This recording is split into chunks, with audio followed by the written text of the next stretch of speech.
Pada hari Minggu ku turut ayah ke kota, naik delman istimewa ku duduk di muka. Awas, awas, awas, awas, awas, awas. Aduh. Weh, dah. Ini apa-apaan tuh ya? Bila mendengar suara ini, pasti sudah tidak asing lagi di telinga pendengarnya. Sedikit serak dan memiliki ciri khas tersendiri yang unik. Bukan hanya suara, bahkan penampilannya dengan kumis yang tebal dan lebar, kita langsung bisa menebaknya. Tokoh Pak Raden tidak terpisah dari sosok penciptanya Dr. Andes Suyadi. Suyadi adalah Pak Raden dan Pak Raden adalah Suyadi. Mereka adalah dua jiwa dalam satu raga yang tidak terpisahkan. Suyadi menciptakan tokoh Pak Raden, seorang yang berdarah ningrat dan sangat berpendidikan. Beskap, belangkon, dan lurik batik adalah busana kebesaran Pak Raden karena penciptanya sangat mencintai dan menjunjung tinggi budaya dan tradisi Indonesia. Dia suka pakai belangkon, suka pakai kumis, tongkat. Dr. Andes Suyadi atau biasa kita panggil Pak Raden adalah pencipta Si Unyil, sebuah film seri televisi Indonesia di era 1980-an. Suyadi menciptakan Si Unyil sebagai acara pendidikan untuk anak-anak Indonesia. Selain juga sebagai media penerangan program pembangunan pemerintah kepada masyarakat pada masa itu. Pada tahun 1980 hingga 1991, anak ketujuh dari 9 bersaudara ini terlibat langsung dalam serial televisi Si Unyil. Kemudian lahirlah beberapa karakter boneka yang melegenda hingga saat ini. Sifat Pak Raden yang digambarkan sebagai tokoh yang cenderung galak dan pelit, namun bertolak belakang dengan kesehariannya yang bertutur kata sangat lembut. Bahkan tidak pelit sama sekali, apalagi jika dalam hal berbagi ilmu.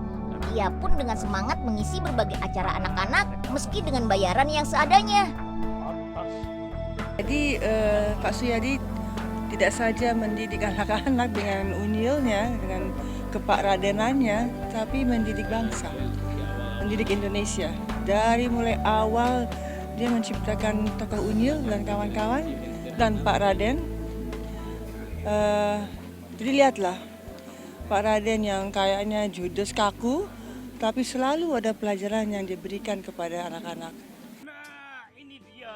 Di balik kumis tebal dan belangkonnya, Suyadi adalah lulusan seni rupa Institut Teknologi Bandung pada tahun 1960.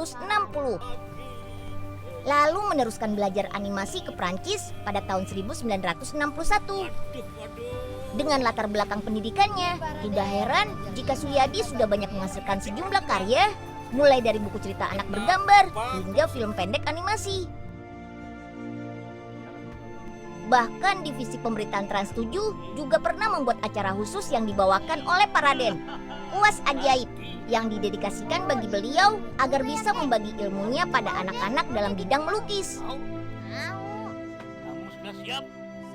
Seniman kelahiran Jember, November 82 tahun yang lalu ini tidak pernah berhenti berkarya.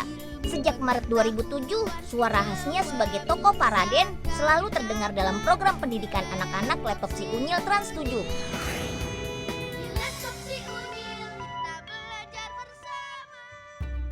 Pak Raden bagi kita, bagi kami, bukan hanya program Laptop Si Unyil, tapi Trans 7 itu adalah sosok yang membawa warna bagi program acara Trans 7.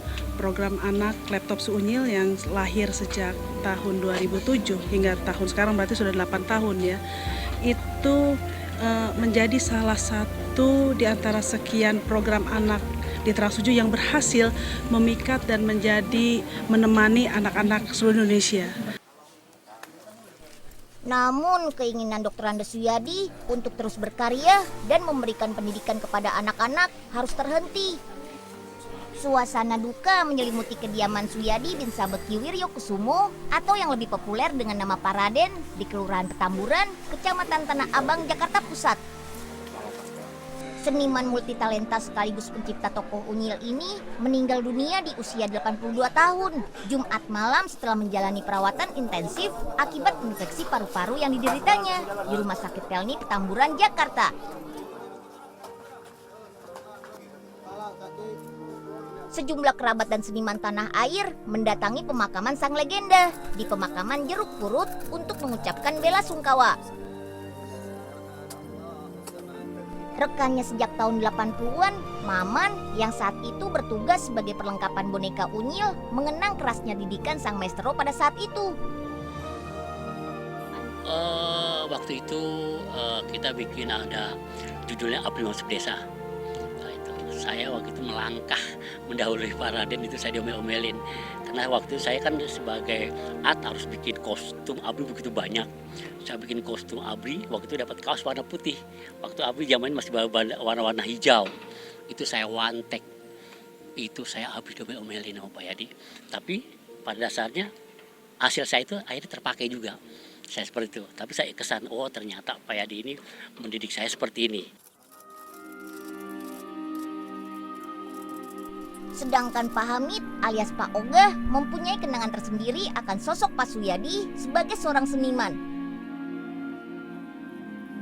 Dia seorang seniman besar ya.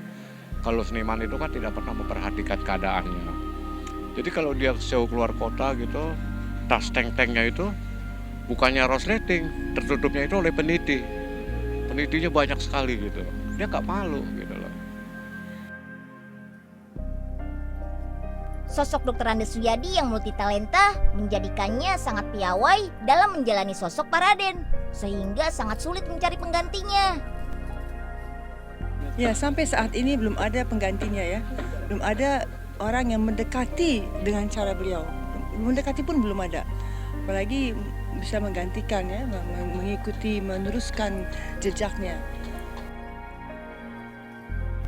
Selamat jalan sang maestro, sang pendongeng sejati yang selalu ada untuk mencerdaskan anak bangsa. Karyamu akan selalu menjadi panutan dan tuntunan bagi generasi penerus dan abadi sepanjang masa. Dengan berpulangnya almarhum itu menjadi sangat kehilangan bagi kami, bagi Trans 7. Semoga pesan beliau, amanah beliau agar Unyil selalu menjadi menginspirasi dan mendidik dapat kami lanjutkan.